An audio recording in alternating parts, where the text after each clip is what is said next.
Hi guys, welcome back to Gina's Grooming channel. Thanks for joining Gina's Grooming vlog. This is our second episode. This vlog is designed to talk to you guys about the grooming industry. Now, when I say you guys, it could be people who just love animals and just want to keep this information in their database, kind of understand what groomers go through to become a groomer. Or this is also for aspiring groomers, people who are going to go ahead and take a leap in their career path to become a groomer because it's a great career path. Now, the thing that I want to talk about, even though it is a great career path, is that there are some characteristics that help you become a groomer along the way. Now, for you folks out there who are pet lovers, who are grooming your dogs at home, and I love that, absolutely love that, keep doing it. Now, can you learn to do your grooming at home with your pet from watching our videos, from reading things? Sure, you're basically going to be working with your breed of dog, maybe one or two breeds at home, and with your particular pet. But when we're talking about professional grooming, it's a whole different ball of wax. It's a completely different thing. We're talking about standing on your feet for 40 hours a week. So doing, anywhere between 6 to 12 dogs a day, depending on the structure of your salon, in and out, and also knowing hundreds of different dog breeds and how to groom them correctly. And that's what I'm going to be talking about today. So for episode 2, we're going to be talking about what it takes to become a professional pet groomer. So let's go ahead and jump right in and look at the characteristics that really do help you become a groomer. So the first one obviously is a love of animals. So for whatever species of animal that you want to be working with, a lot of the grooming information I'm giving you is focused on dogs. So on the canine species, I love my kitties, I love cats. So whatever animal you're going to be focused on, mostly it's going to be dogs in professional grooming. You need to love them. And that love of animals is going to prevent you from having a fear of animals, because if you fear dogs or if you fear cats, you shouldn't be working with them professionally. So that's definitely something very important, that the love of animals is incredibly important to become a professional pet groomer, and also leads to having no fear of animals.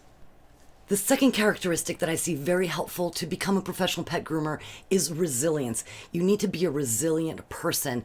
Dog grooming is not only physically, but sometimes also emotionally trying. So the physical part is you need to have a good back. You're going to be standing on your feet a long time. You're going to be doing a lot of repetitive motions with your wrists, with your hands, with your fingers. You're going to be lifting things. When I say things, it could be a 120-pound Akita. And you're going to be holding dogs, if you're working in a team environment, that are pretty much your size sometimes, for nails, other procedures that we need to do in grooming. So know that this is a very physical job. I'm sure there are jobs that are much more physical than grooming, but I will say to be a resilient, healthy person is definitely important for the longevity of this career. And when I talk about then emotional strength, I work with a lot of special needs dogs, older babies. You lose them through the years. So I cry quite a few times every year when I lose some of my babies that I've been working with for 10, 15, sometimes 18 years. So you have to know that you have that emotional resilience, that we're here for the dogs, we're here to make them feel better, and to be healthier, but we're going to lose a lot on the way. So it is emotionally trying. Now, the third trait that really will help you be a better dog groomer and have it for a long time, this career, is, and I hope this isn't politically incorrect, but you can't be prissy. You can't be overly prissy. And what I mean by that, I'll give you an example, is every time I would interview someone for an entry-level position as a bather, I would take them through whatever salon I was working in and see their reaction, because I worked at a luxury hotel and a spa. Everything is very clean. Everything is beautiful. You walk into the salon, there is hair flying, there is wetness, there's water flying, shampoo, desheds are being done. We would do 50 to 70 dogs a day in that environment. So as that example, I brought a candidate in, and the first thing he did, he was wearing perfect little suede shoes. He looked very well put together, which was great for the interview. I appreciated that. But the moment he was around any hair flying around him, he just couldn't take it. You could see that he had it on his clothes, he had it in his hair, he was kind of didn't know what to do with it.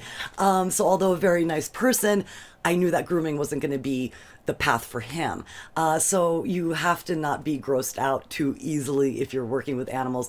I will tell you, I don't get grossed out with animals very much at all. With humans, it's a little bit of a different story, but I have friends who are nurses and work with humans, and they don't get grossed out on that level. So you have to know who you are. So if you do get grossed out by hair or by dog spit or by a whole bunch of other stuff that gets worse from there, maybe grooming is not going to be your favorite place to be. The fourth thing I want to talk about, who makes good groomers, are folks that kind of make fun of themselves. You have to be able to laugh at yourself. Funny things happen in a grooming salon.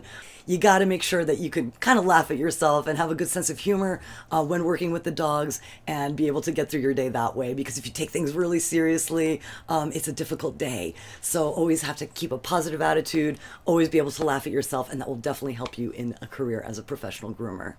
Now, the fifth thing that I want to talk about as a characteristic for being a groomer that has a lot of longevity and can be very successful in the industry is you want to be meticulous, so artistic as well, but you also want to be efficient. So I have employed a lot of groomers and worked alongside a lot of groomers that have been incredibly artistically talented, and they produce these works of art, but that usually takes time. So I've seen groomers work on dogs 3-4 hours a dog, but that limits you to how much you can earn in this business. Now, if you're charging $300-$400 a dog to do a dog like that, and some groomers do, then you're doing okay. Then you can do a few dogs a day and you're going to be able to go ahead and make a living. But normally people won't bear those types of prices. The standard consumer won't bear those types of prices, especially in a team environment where it's not a private salon, but where you have a lot of people helping and working. Usually groomers are doing anywhere between 6, 10, 12 dogs a day. So you want to be, again, meticulous, make sure everything is even, have that type of a personality, that you don't miss a mat, you don't miss something that is obvious, and you keep it in balance artistically, but that you can do it efficiently and quickly. We also don't want to keep the dogs on the table too long. There's also the humanity part of that. So make sure, as you are wondering if you're going to be okay in this industry, make sure if you're a person that can do things quickly but meticulously, you're definitely on the way to being a great groomer. Well, all right, guys, thanks again for joining our channel. We really appreciate you joining, subscribing, joining our vlog. Remember to click the thumbs up if you like this video. We are going to be peppering these vlogs in with our training videos where we actually show you how we do dog grooming. But we're going to be covering different subjects on this vlog. If there is a subject you want us to cover, please put that in the comments below. We are listening. Really appreciate your time. We'll see you soon.